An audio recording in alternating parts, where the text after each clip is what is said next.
Hello, my most amazing artists. We are going to start our Square One art project for this year. This is an example of our second grade piece. It is a heart and it has a border around the outside.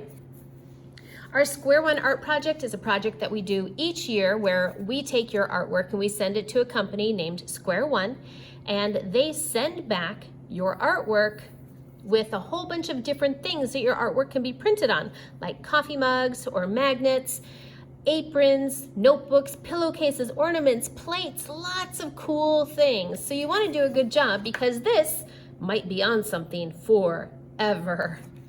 So to set this up today, we're going to be using a ruler. We're going to be using a heart tracer, our India ink dauber, and then our new tempera cakes. So on here, we're going to start to set this up by using a ruler, and here's my blank paper. Now my blank paper, up at the top there is printing. Don't create your artwork up here because this is where I'm going to put a name label that has your name and teacher and grade level in it. And this is where Square One matches up all of their printing stuff to your artwork. So you don't want to do anything above this line.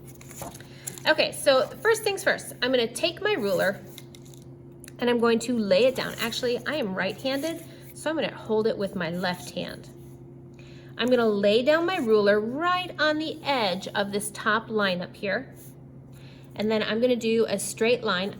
If I hold my ruler down here and I start bringing my pencil down, it's going to move. So when you hold a ruler, you need to open up your hand and then press down so it stays.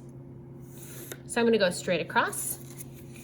I'm going to turn my paper and do the same thing down both sides.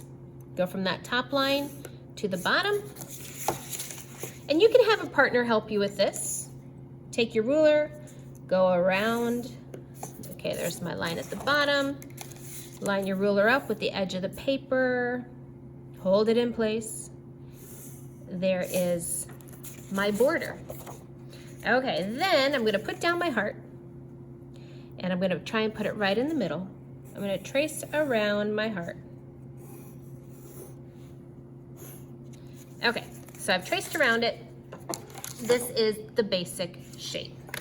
Then you're going to take an India ink dauber and you're going to go over each one of these lines. So it's a nice thick line.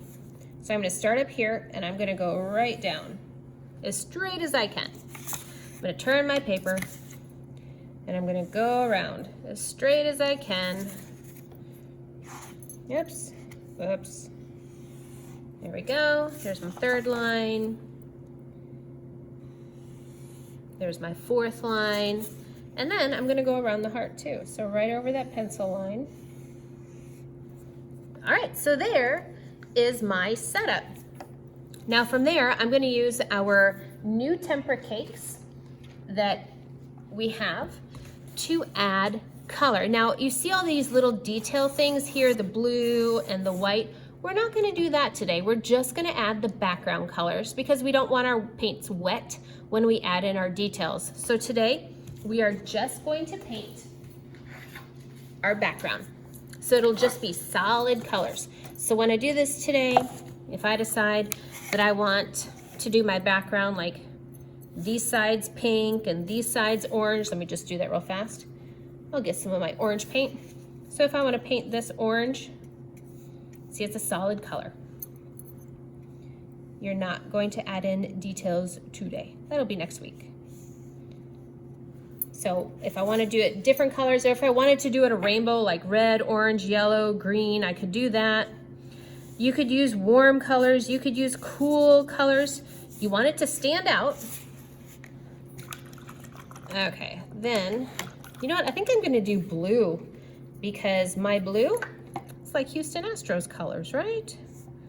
They're also complementary colors, which have a lot of contrast and stand out real well against each other.